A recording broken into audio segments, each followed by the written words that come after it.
Hello everybody and welcome in this new video. Today we will just make a solution for the project number 1 that we discussed and mentioned it in the last lesson, which is the lesson number 5. Okay, so we will try to do or make a factorial calculator by making a function called factorial. Okay, you can just name it whatever you want, but this time it's just factorial. Okay, let's try to do that. Okay.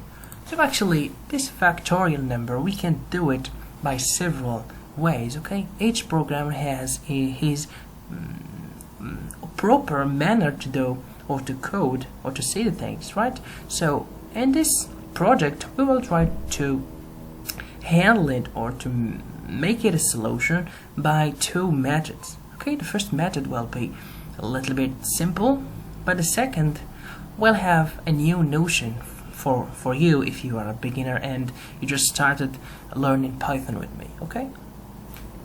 So let's go. So the first thing we have to do is to make a function. So as we said, def function, okay? So in this time the function will be called factorial, right?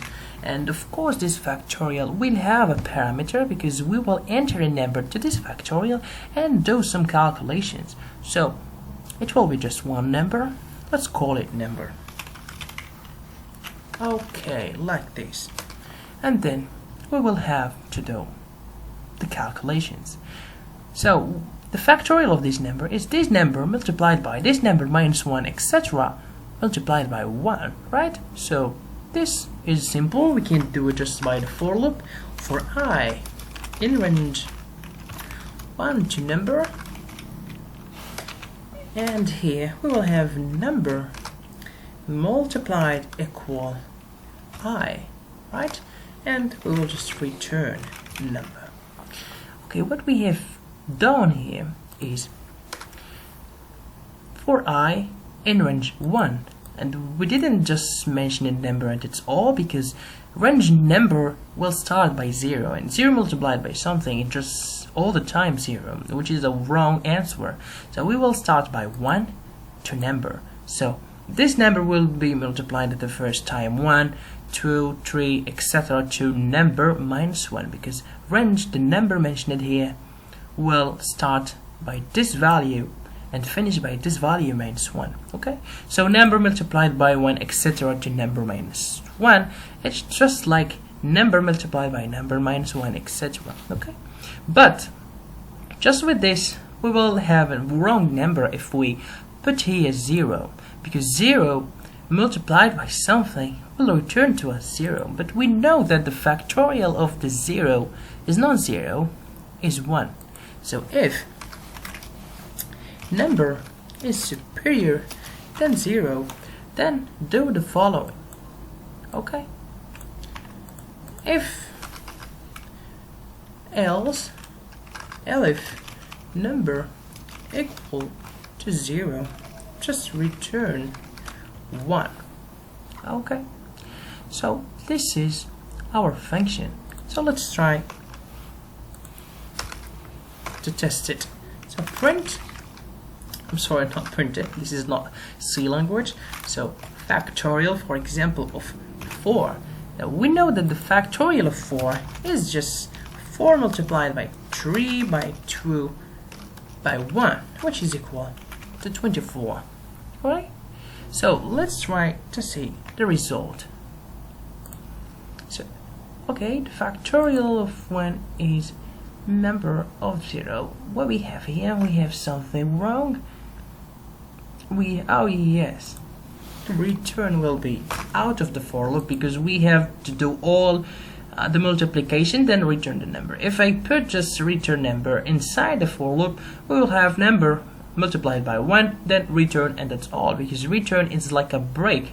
It break all the function and exit the function. Okay, so now it will work. So, okay, this is 24.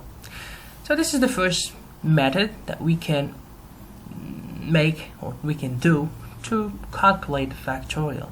But there is another method which contain a new, maybe a new notion for you. Also, let's try it out. Okay, let's comment out all of that. And let's do it differently. Okay guys, so now we will name it the same name, Factorial, and we have all the time number here. You can call it whatever you want, this is not a problem, but this time we will just return Factorial number, and here number multiplied, of course number minus 1, and we need to make a condition. We will know why we should make a condition. If number is superior than 1, do the following. You will just take into consideration if number is 0, so if number is equal to 0, just return 1, else, okay, so else, or just if number is equal to 1, then return number.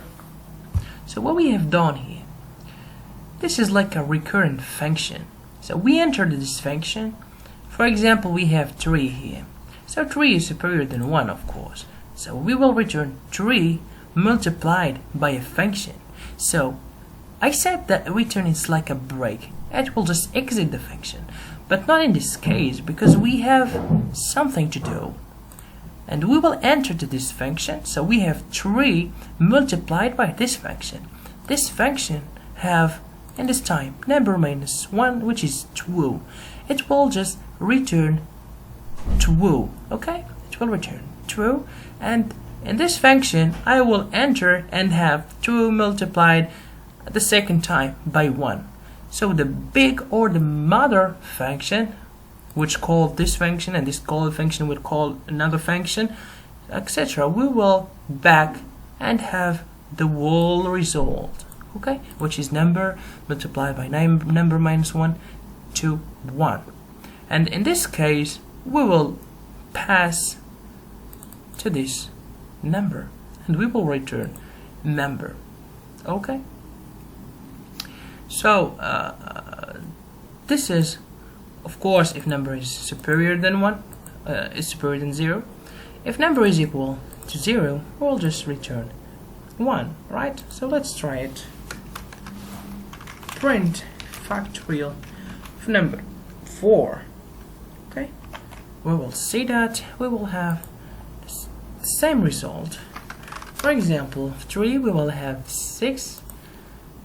Okay, 0, and we will have 1. Okay, so this is another manner that we can do to make the factorial, of course, but this is the first time maybe you see, at least in my courses, we can return something multiplied by a function, and we will execute this function, and this function will execute this function till the number here is superior than 1, because we will is equal to 1, sorry, because we will not call anything, we will just return the number, the whole number. Okay, so guys, this is all for this video. I hope you understood well all of these notions, and if you have any question or any suggestions for the next videos, just tell me in the comments. I will be so happy with that, and see you the next time. Thank you for your interest.